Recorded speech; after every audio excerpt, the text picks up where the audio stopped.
Pasti pernah kepikiran kan? Coba aja gaji gue lebih gede, semua masalah keuangan pasti beres. Kedengarannya masuk akal banget ya kan? Tambah pemasukan, masalah selesai. Tapi kok kenyataannya seringkali jauh lebih ribet ya?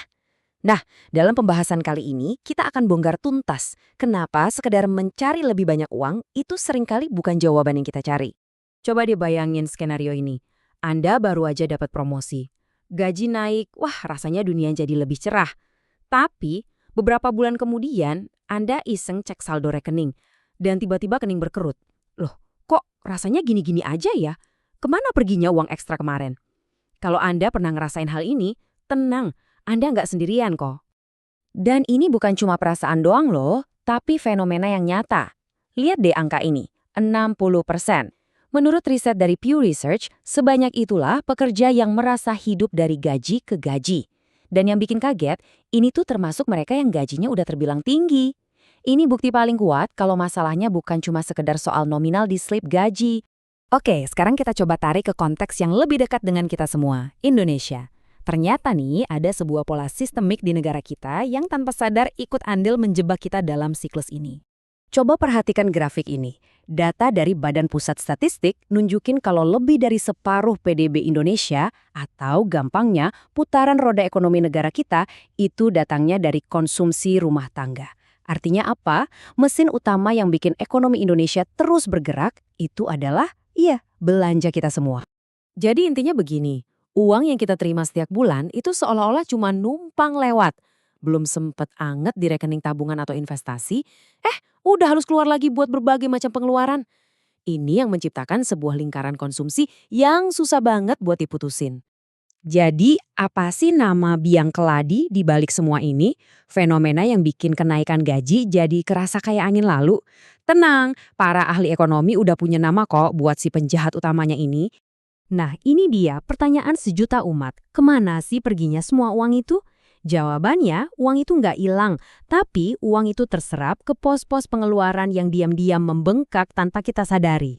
Dan inilah namanya, inflasi gaya hidup. Gampangnya gini, sebuah kondisi di mana kenaikan pendapatan justru diikuti sama kenaikan pengeluaran yang sama besarnya, atau malah lebih besar lagi. Hasilnya, standar hidup kita emang naik, nongkrong di tempat yang lebih fancy, gadget selalu yang terbaru. Tapi ironisnya, kesehatan finansial kita justru jalan di tempat, nggak maju-maju. Dan jangan salah, ini bukan teori doang. Data dari Deloitte ini jadi bukti nyatanya. Coba deh lihat, 64% orang secara jujur-jujuran ngaku kalau mereka langsung naikin standar belanja begitu dapat kenaikan gaji. Ini tuh kayak pengakuan kolektif yang nunjukin betapa gampangnya kita semua jatuh ke jebakan yang sama. Dan dampaknya, ya udah bisa ditebak, data dari PwC mengkonfirmasi 52 pekerja merasa makin susah buat nabung padahal pendapatan mereka sebenarnya udah naik. Jadi kalau dirangkum ceritanya mungkin familiar banget. Gaji naik, gaya hidup ikut naik, saldo tabungan ya segitu-gitu aja. Oke, kita udah kenalan sama masalahnya. Sekarang, bagian yang paling penting, solusinya gimana?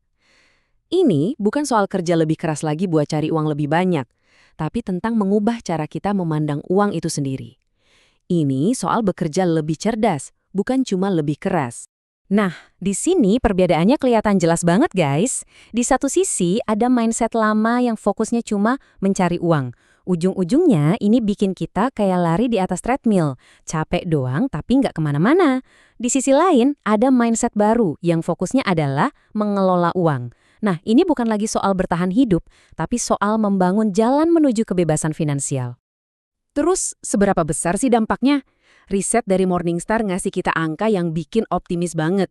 Cuma dengan satu keputusan sadar buat menyisihkan sebagian aja dari kenaikan gaji ke tabungan atau investasi, peluang kita buat mencapai stabilitas finansial bisa melonjak sampai 40%.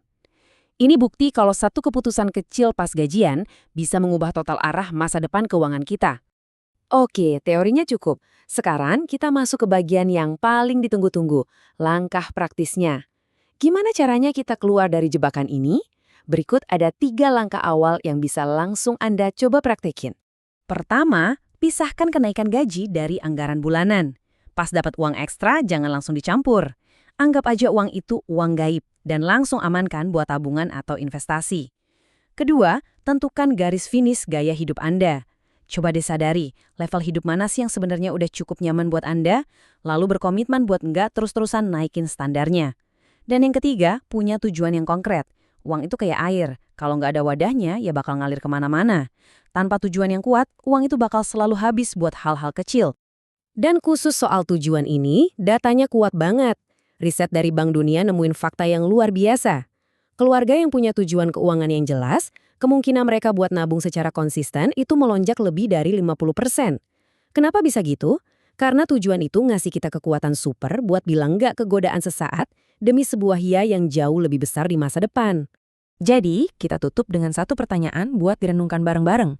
Saat nanti rezeki berupa kenaikan pendapatan datang lagi, pertanyaannya bukan lagi uangnya mau dipakai apa. Pertanyaannya sekarang adalah, apakah kenaikan ini akan kita jadikan batu bata untuk membangun fondasi masa depan, atau cuma sekadar jadi bahan bakar untuk gaya hidup sesaat? Jawabannya ada di tangan kita masing-masing.